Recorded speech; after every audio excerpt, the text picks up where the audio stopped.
On today's show, a LeBron James buzzer beater tip-in gives the Lakers the win over the Pacers. How dangerous are the Clippers with a healthy Kawhi Leonard? Nikola Jokic makes his Nuggets return with a monster triple-double, and so much more come up right here at Locked On NBA Game Night. When that final buzzer rings, you know it's time for Locked On NBA Game Night. All the post-game reactions to every game across the league, every single night, with insights only the hosts at Locked On can provide. It's the true NBA fans' one stop for all the action. Every game, every night. It's Locked On NBA Game Night. Tipping off now. What is up, and welcome to another edition of Locked On NBA Game Night. Every game, every night. I'm your host, Jackson Gatlin, also host of Locked On Rockets right here on the Locked On Podcast Network, your team every day. And joining me is my partner in crime, host of Locked On Heat, David Ramil. David, what'd you see in the NBA last night? Not a lot of action, only 6 games, but some fun games to talk about, and I can't wait to do so. Looking forward to it. Absolutely some fun ones. A 6-game slate to get into on today's show. First, we want to thank you for making Locked On NBA Game Night your first listen each and every day. Now, today's episode is brought to you by FanDuel. Right now, new customers can get $200 in bonus bets when your first $5 bet wins. Just going over to FanDuel.com. And where we are going to go on over to right now is our game of the night, where the Lakers get a buzzer beater win against the Indiana Pacers, 120-119. Let's throw it to Locked On Lakers for their reaction to this one first. Zandy Kamenetsky, co-host of the Locked On Lakers podcast, and the Lakers get a 120-119 win on the road over the Pacers. LeBron James having himself a nice little Wednesday between announcing a new revamped podcast, owning the news cycle after sitting down with Pat McAfee, gets a game-winning putback of a Luka Doncic missed floater. Luka, despite the miss, did have 34, 7 and 7. Austin Reeves, 24 points in this game.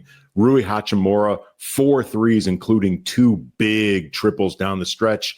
And while it was not perfect, the Lakers did show some signs of a return to form defensively in a second quarter where they held the Pacers to just 22 points. For more Lakers coverage, make sure you are watching Locked On Lakers on YouTube and listening wherever you get your podcasts. David, this was a game where LeBron didn't have a single field goal going into the fourth quarter. He was actually, it looked like he was in grave danger of losing his all-time streak of scoring 10 or more points in something like 12, almost 1,300 straight games, which is the longest streak in NBA history. And then he had 10 of his 13 in that fourth quarter, including the buzzer beater, the game winner on that tip-in at the very end of regulation. And after the game, he talked about, how when he has an off shooting or whatever, there's so many other things that he can do to impact the game still, right? The rebounding, he had 13 boards, he had 7 assists, he had a steal in there, played some pretty solid defense to Andy's point, right? Is it felt like the Lakers kind of got back to some of that defensive intensity that they showed a while back before they kind of started to slip on that side of things. And it kind of makes me think this is what I think LeBron has been searching for probably what feels like a long time. First iteration, maybe going back to the Cavs the first time with Kyrie and then pairing up with AD, wanting somebody that he could pass the torch to. And now he's got Luka, who can do the heavy lifting and who can carry the game with a 30-piece and make sure that the buckets are being scored and all that over the course of a 48-minute game. But he can step up in key moments and still deliver and be there when the going gets tough. Yeah, that's spot on. We talked about it last week that I thought LeBron's injury kind of helped Luka to a certain extent. Obviously, you're going to be missing a key player there, but it kind of allows him to grow into a much more comfortable rhythm in terms of how to play alongside his new Lakers teammates, how to kind of let his game flourish.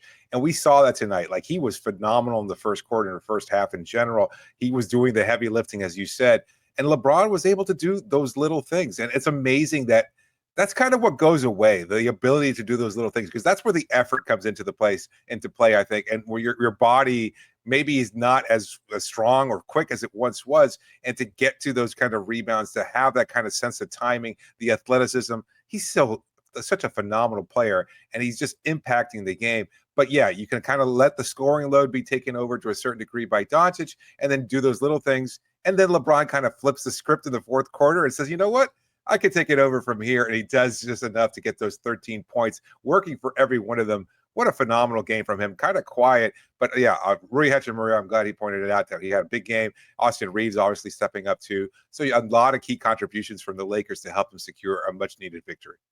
Yeah, I really was impressed in particular with the defense from LeBron and Rui in this game. And then also off the bench, the Lakers got some key contributions from Dorian Finney-Smith and some really solid, I think, minutes from Jared Vanderbilt and Gabe Vincent in this game as well. But let's go out to the Pacers side of things, because I really felt like the Pacers kind of botched this one in a few different ways at the end of this one. Let's go out to Locked On Pacers for more. Tony East here with Locked On Pacers. Scene of the crime, that basket, this spot, maybe a little bit more over there. LeBron James at the buzzer, his first buzzer-beating game winner with the Lakers to beat the Pacers. Pacers did this to themselves. Their second quarter of this game was dreadful. 40-22 they lost that period. They were down as much as 17. Valiant comeback, as they've done. They've had a ton of miracle finishes recently. They came back and took the lead in the final minute of this one, but couldn't quite get it done thanks to that James putback. They're going to be kicking themselves for that quarter, and for Rick Carlisle not calling a timeout in the final minute. He said he considered it, and in retrospect should have done it. They were up one with the ball. He does not take a timeout, leaves his defensive group in there without Tyrese Halliburton. They don't get up a good shot. The defensive group could not get the stop as LeBron got the putback. Some ball watching going on that basket. Tough one for the Pacers, who on the national stage fought back, looked really solid for the first, third, and fourth quarters, but were dreadful in the second period and dreadful late when it mattered. Well, more on Locked On Pacers.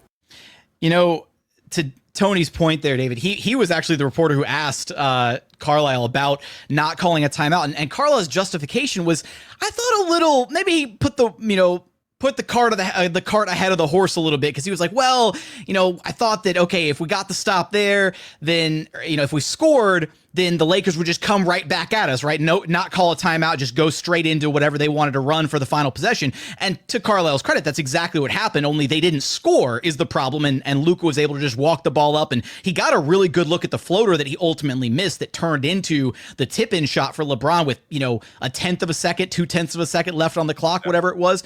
But I just think at that point, if you're Carlisle, you just got to call the timeout, man. You got to get your best offensive lineup back out there, give yourself the best chance to score the ball. And on top of all that, they had a foul to give. And that was the other justification that Carlisle gave, is that they didn't execute on that final defensive possession. They were supposed to use the foul to give, which would have caused a dead ball, which would have allowed them to then sub back in the right lineup. So I don't know. It just felt like a poor level of execution down the stretch of this one from Indiana, despite the valiant comeback to get back into it.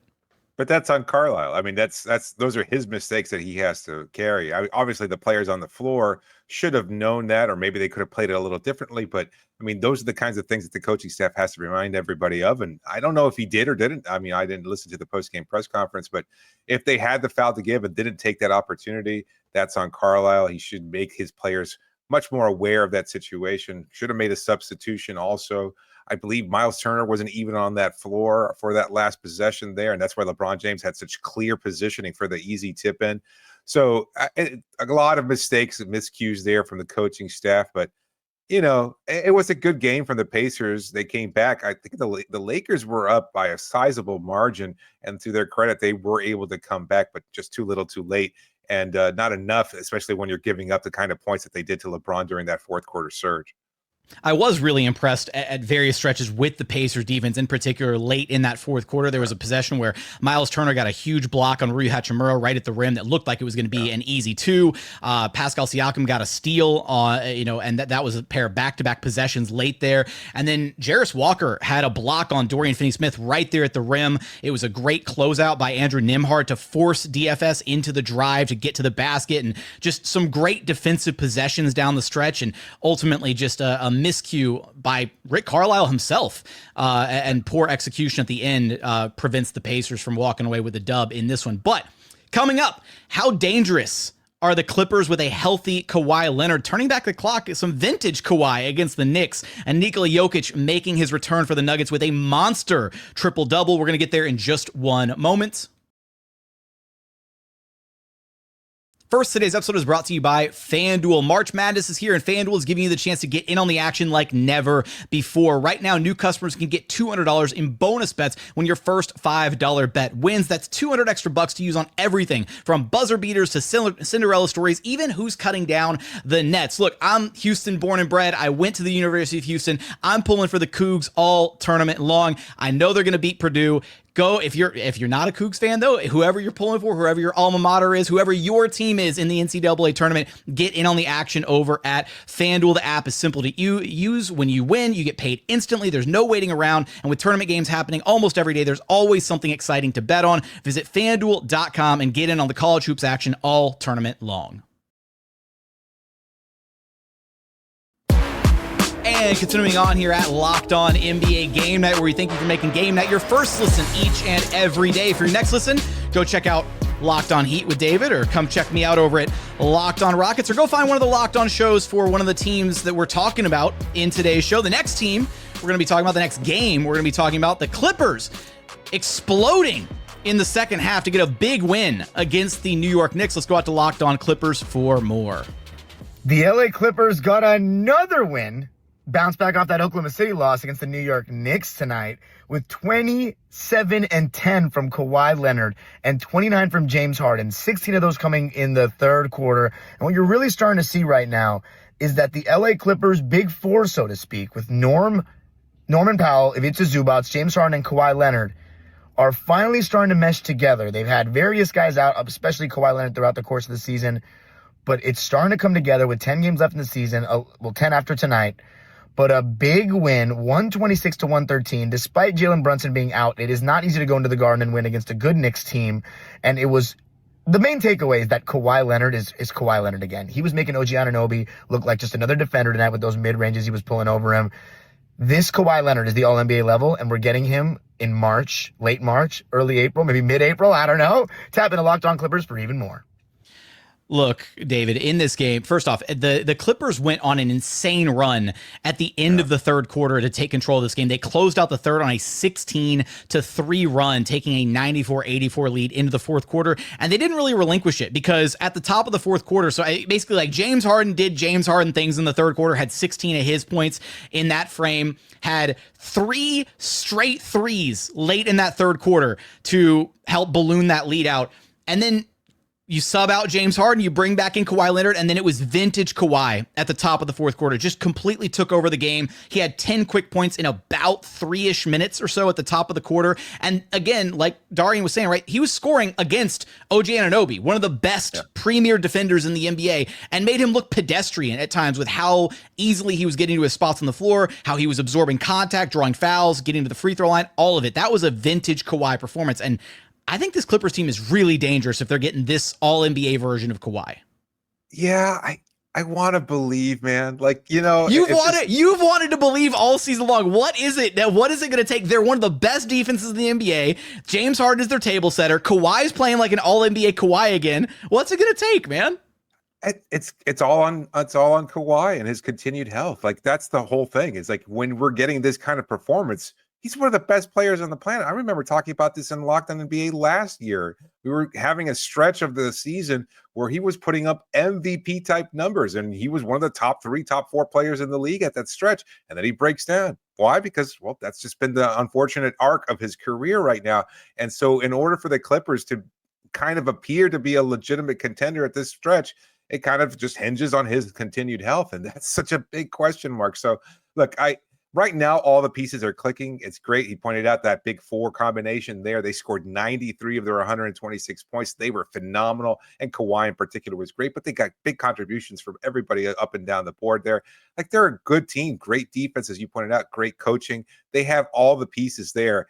I just need to see it actually manifest when it counts at the playoffs, because this is a team that's had such high expectations, but the story is great. Like, the narrative of this team, after they lose Paul George, kind of let him walk, knowing that they're really not going to get much out of him and they don't want to overpay him.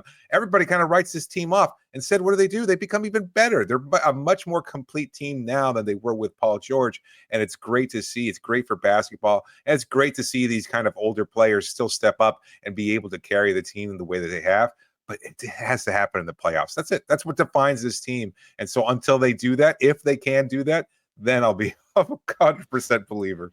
If I could sprinkle some fairy dust on Kawhi Leonard's, injuries, whatever, and prevent him, if I could just give him a clean bill of health for the postseason, where do you even put this Clippers team at? Like, if I could guarantee you Kawhi doesn't get hurt, I feel like they're the most dangerous team of the true blue contending tier of teams. That's how at this point, that's how bought in I am on this Clippers team, assuming health, right?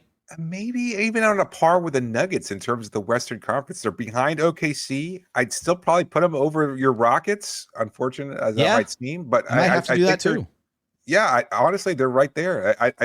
The only reason why I still give the Nuggets the edge is, Jokic is 1 of 1, even against a player like Zubac. So they're that good, and they've been such a great story all season. Speaking of 1 of 1, the 1 of 1 man himself made his return to action for the Denver Nuggets in a win against the Bucks. Let's go out to Locked On Nuggets for more.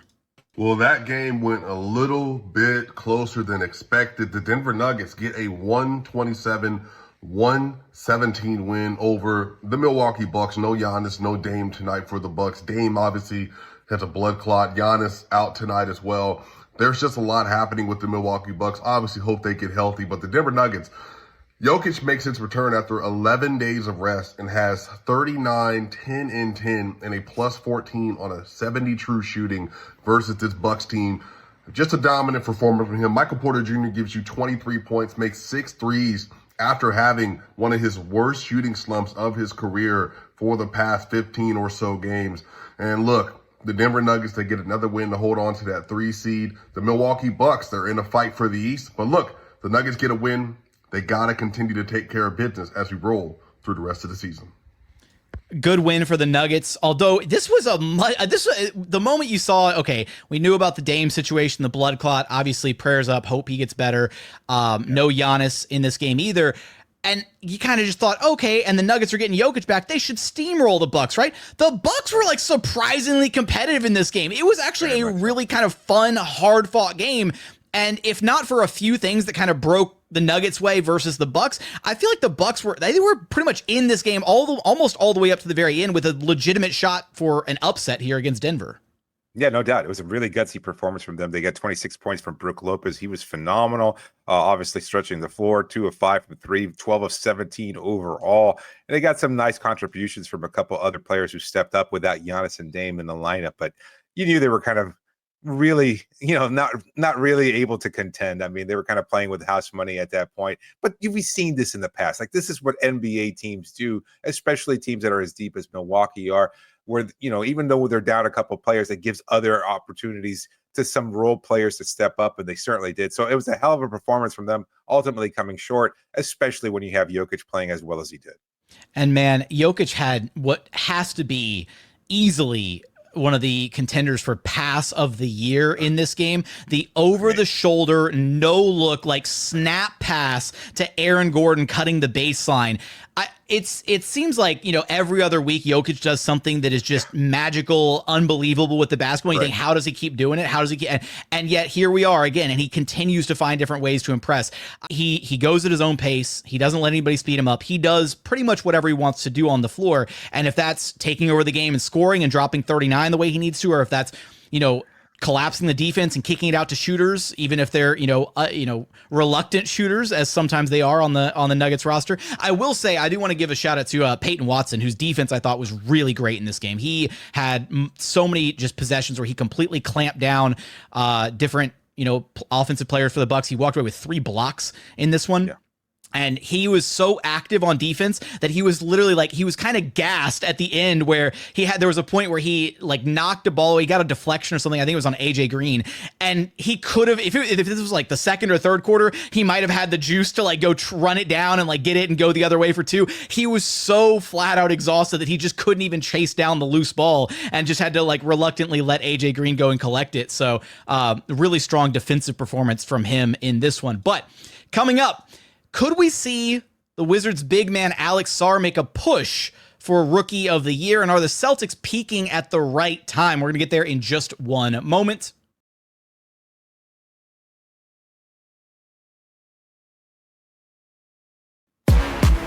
And final segment here at Locked On NBA Game Night. We've got 3 games left of our 6-game slate. Let's go out to Wizards and Sixers, where Washington gets the win. Let's go out to Locked On Wizards for more.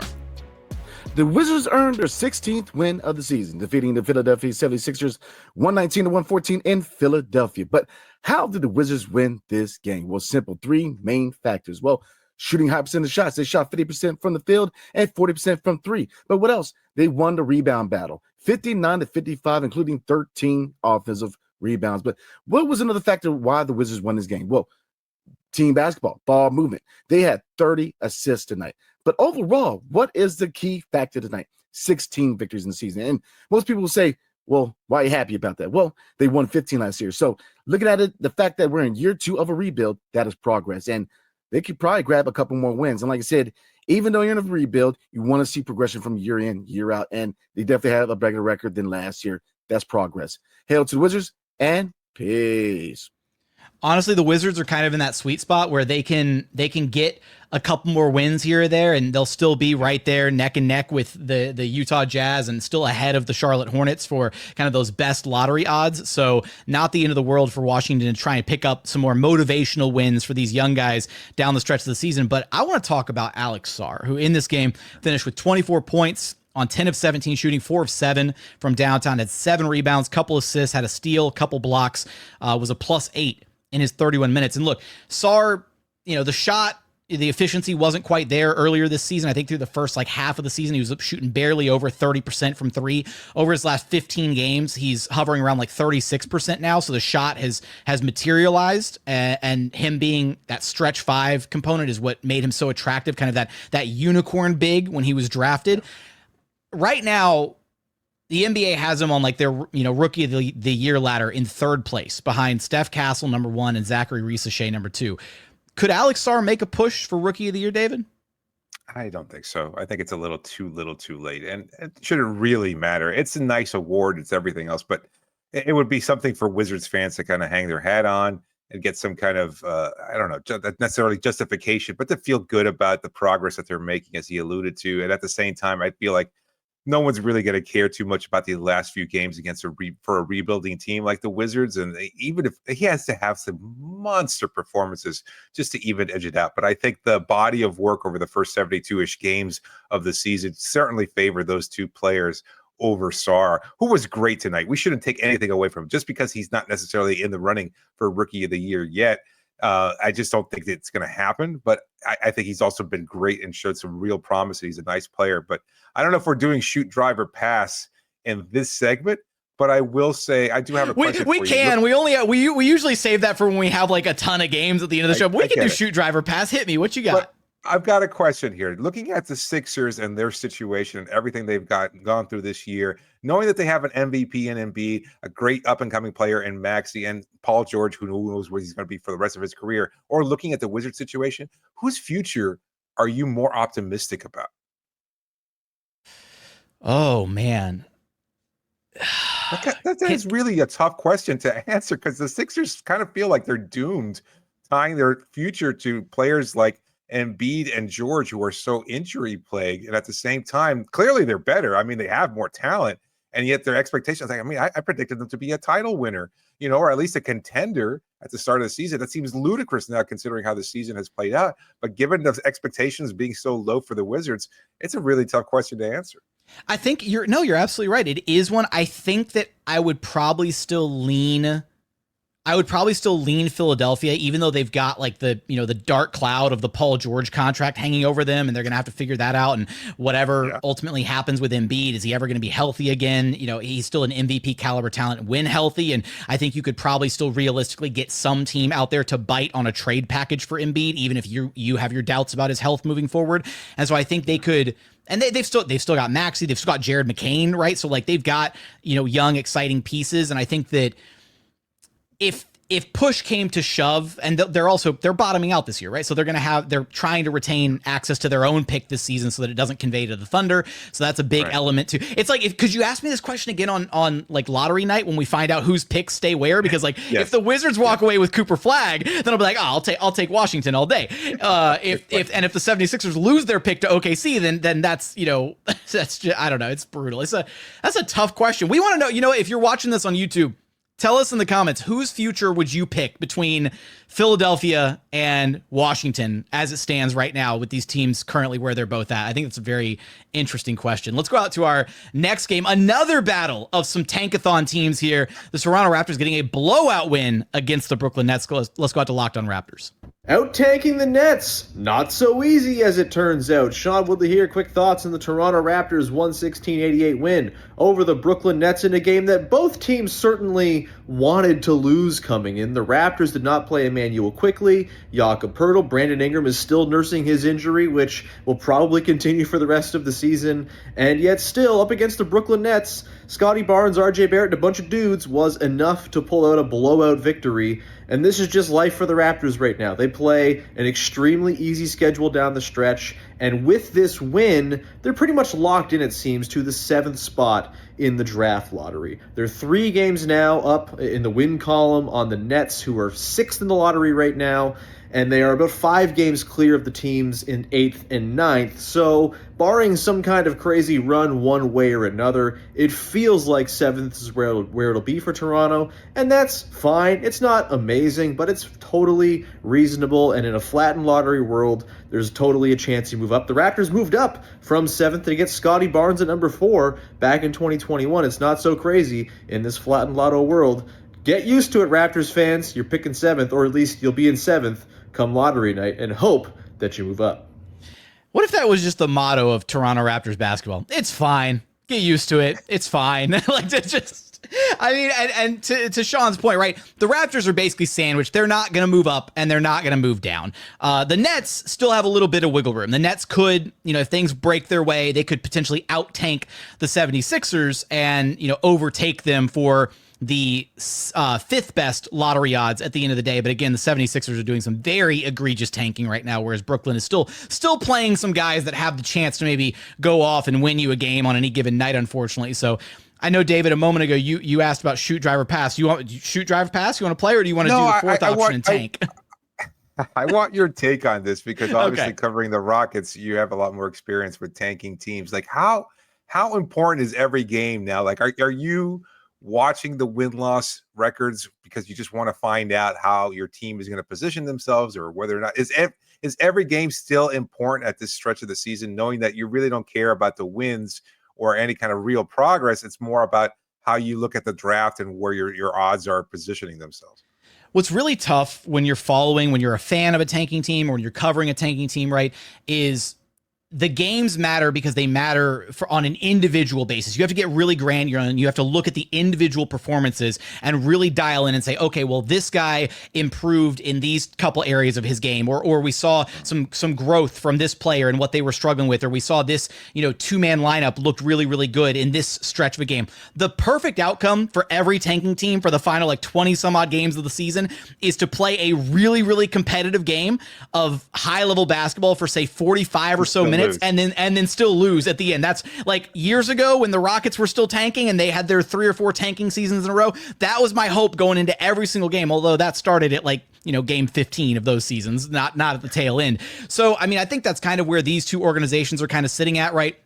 Both clubs, the Raptors, the Nets, they've got a ton of young talent up and down the roster, and both teams are doing what you should be doing, right? They're allowing the young guys a chance to grow and to flourish and to showcase what they have. And some of these guys are playing for, potential future NBA contracts. And if not with either of these two teams, then they're playing for contracts with other organizations, right? Other teams that might take a look at the tape from the end of this season and say, you know what, that we think there's something there with that guy. Let's offer him a vet minimum, or let's bring him in on a two-way deal and see what, whether or not he makes the roster cut at the end. So that's just kind of where it is with tanking. It's harder to look at the big picture stuff. And at the end of the day, I have to remind everybody of this. And I think it's worth repeating here on this show is, these players are human beings, and they're competitors at the highest level, right? They're playing basketball at the highest level in the world.